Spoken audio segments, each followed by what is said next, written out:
ஒரு நாள் ஒரு வயதான அம்மா தனியாளாக தன்னுடைய வீட்டு சாமான்கள் அனைத்தையும் எடுத்துக்கொண்டு சந்தையிலிருந்து திரும்பி வந்து கொண்டிருந்தாங்க. கையில ஒரு பெரிய பையும் தலையில ஒரு கூடையுமாய் மூச்சு வாங்கிக்கிட்டு நடந்தாங்க. அவ்வழியா ஒரு லாரி வேகமா வந்தது.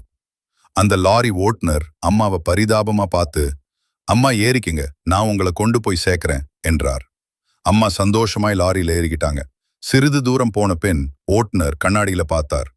அம்மா லாரியில் ஏறிய பிறகும் தலையில இருந்த கூடையையும் கையில இருந்த பையையும் இறக்காம அப்படியே பிடிச்சுக்கிட்டு உட்கார்ந்திருந்தாங்க.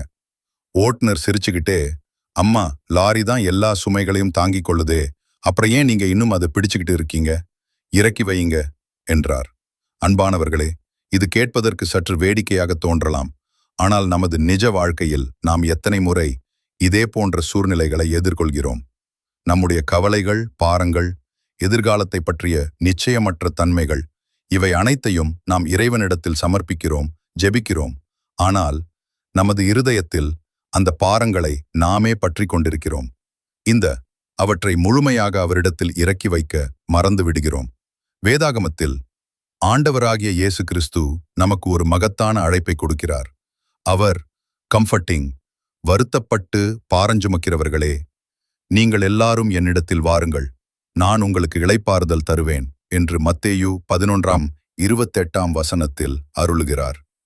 இயேசு கிறிஸ்து நம்முடைய சுமைகளை நமக்கு தெரியாமல் சுமக்கவில்லை. மாறாக அவற்றை நம்மிடமிருந்து எடுத்துக்கொள்ள அவர் பேராவல் கொள்கிறார்.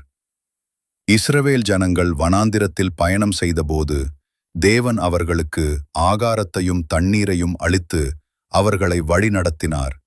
அவர்கள் சோர்வடைந்த தருணங்களில் அவர்களை தாங்கி நிறுத்தினார். அதுபோலவே நம்முடைய ஒவ்வொரு பாரத்தையும் அவர் நன்கு அறிவார். நீங்கள் ஒருவேளை ஒரு தாங்க முடியாத சுமையால் பாரப்பட்டிருக்கலாம். அது பொருளாதார சிக்கலாக இருக்கலாம், உடல்நல குறைபாடாக இருக்கலாம், உறவுகளிலான சிக்கலாக இருக்கலாம், அல்லது எதிர்காலத்தை குறித்த அச்சமாக இருக்கலாம்.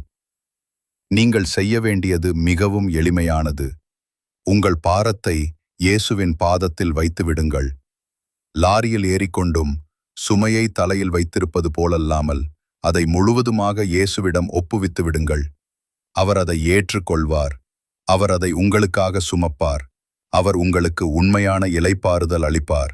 உங்கள் எல்லா கவலைகளையும் பயங்களையும் அவரிடம் கொடுத்துவிட்டு அவருடைய அளவற்ற கிருபையில் இளைப்பாருங்கள். கர்த்தர் தாமே உங்களை ஆசீர்வதிப்பாராக. ஆமென்.